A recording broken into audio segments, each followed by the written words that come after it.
I am Kelley Carter, and this is another act. It's funny, I never wanted to stand out, right? And honestly, in the pictures, in the movies, all I'm trying to do is not stand out. You know, I'm really just trying to blend into the world.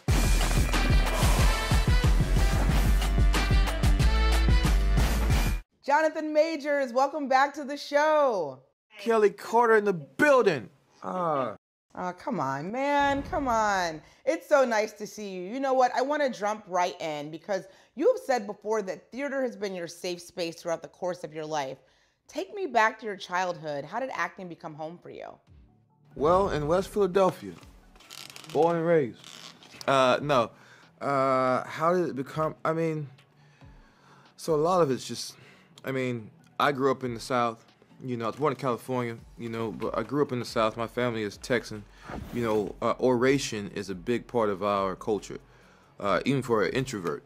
I think even more so for an introvert. When one decides to speak, one, we know how to do it, and two, we have the tendency to be impeccable with our words and mean what you say, Not to mention my mother is of the cloth. She's a pastor, and there's that. And so I was surrounded by that.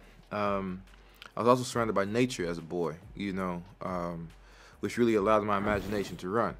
All those things collectively kind of give me the occupational hazards of becoming an actor. I talk a lot, I think a lot, I listen a lot, and my imagination can run. And theater, acting, storytelling, but specifically theater, really allowed me to practice that and to kind of meet myself. I would meet myself on the boards. I would meet myself in the rehearsal room and be confronted by my own anger, my own sadness, my own joy, my own power. All those things would come up and they would be gift wrapped in plays, and characters and bit roles and spear carrying roles, ultimately in heroes and now in villains. Yeah, and it's kind of, I'll say it now, like acting didn't, save my life, but it did give me a reason to live, if that makes sense. This is way before, fatherhood, which that's a whole different ballgame. That's enough right there. But what got me to this point, how I got over, as it were, would be, this theater thing and this acting thing and the people that come with that. What is it that you specifically think that you bring from live theater into the world of film? Because whatever it is that you're doing, it's really translating so beautifully and masterfully right now. Yeah, I appreciate that. I don't know, because it's just the approach. I think my approach is, everyone's approach is unique, but I had a theater teacher early on. In my theater training, Gerald Freeman, he was my dean, and he said, I'm not training you for the theater, I'm not training you for anything specific, I'm training you to act. And my mentality and my approach to acting is just a certain way, and it's because I was raised that way in the theater, my mentors, and also just my lifestyle, how I was brought up, to my people are farmers and soldiers and pastors and military folk, and we got some art in there somewhere, but ultimately we just regular old folk. And so it's a certain standard of realness, and I never wanted to, it's funny, I never wanted to stand out, right? And honestly, in the pictures, in the movies, all I'm trying to do is not stand out. I'm really just trying to blend into the world of the play, and the more you blend, the more truth, the more the truth can come out, So if that's a bodybuilding film or a superhero, supervillain film, that's what I'm trying to do. It feels like just a few beats ago, the cinematic audience had this remarkable introduction of you with The Last Black Man in San Francisco, and now you're starring in a Marvel movie as the most badass villain in the universe. So, what's it gonna be? Batman. It feels great, I think one of the things, and I don't think a lot of folks like to hear it, one of the things that allows me to do what I do consistently is that I don't allow I don't get ahead of my skis. You know, I deal with what's in front of me, you know, and I gotta say, it does get harder. You know what I mean? We seem like we're about the same age. You know what I mean? Like, it does get harder in quote unquote success, because you got to be thinking about what's the next move is. And the fact of the matter is, you don't have to, you know, and the older we get, the older I get, the more I realize it's just subtraction, right? So I'm actually trying to do less, you know, that way I have the energy to fulfill the mission at hand.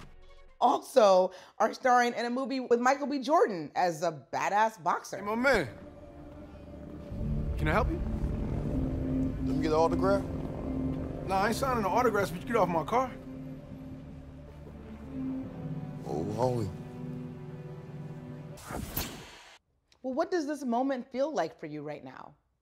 It was a miracle that I got through Magazine Dreams, Quantum Mania, Creed 3, you know, like that was nothing but my ancestors, my piss and vinegar, the chip on my shoulder, my daughter, my heart and brain that pushed me through that.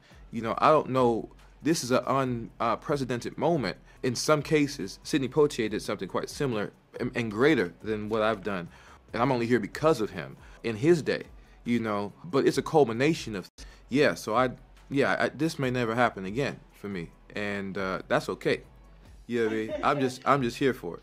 Jonathan, I'm gonna respectfully disagree with you on that, because look, you broke the internet a few months ago and you broke it again recently with all these magazine covers. You know, this is a part of acting and a part of celebrity now that we don't often think about or really talk about, I think, when you're probably coming up in the theater world. What does that feel like? Because it's not just a body of work, it's your body. You know what I'm saying? Yeah. Look, I appreciate it. You know, like for me, when I'm training, when I'm working, I'm thinking about my ancestors, and I just want to be the best version of me I can be, you know. And as we move through this, you know, celebrity culture, there is as Dave Chappelle has said, there is a social contract that the artist has with the people. You know what I mean? And yes, when I first started, my films were rated R or PG-13, and Marvel's a part of Disney, and you know, Creed is MG, and these things are now touching multi-generations, and so there's different folks looking at you, and they get different things from the person in the position. And when I see, you know, any young person that looks up and goes, I want to look like that, you know what I mean? And then they read the article, right? And I like to believe that there's substance in the article, you know, as I talk about my life experience that I think a lot of folks can relate to, you know, the fact that I came from the bottom, you know what I mean? Like, and yes, there's folks that came from worse situations than I have, but I only know my perspective. And we were the proletariat, you know. We were farmhands. As most of us are. I am the grandson of sharecroppers. You know what I mean? Like that's just real. And that was close to me growing up, you know. And here we are now, you know, facing off against the Avengers. I hope they appreciate all that, including, you know, look, it ain't nothing wrong with causing a ruckus. You know what I mean? There's a part of me that's just, yeah, tear it up. Internet, I'm having it this week. You know what I mean? There's something about the distance, you know, the fact that I'm not on it, but you could always just hear what's happening, and that's fun because people should be happy. People should be inspired, you know. If it incites passion or thirst or competition, you know what I mean? That's good because it's a good thing. You know, health is a good thing. I love that, Jonathan. I love you too. Not going to ask you what's next for you, because last time when I asked you that, what was next was Marvel. Right. Yeah, I can't wait to see what's next for you, Jonathan. Thanks, darling. Absolutely. Continued success. Thank you so much for chatting with me today.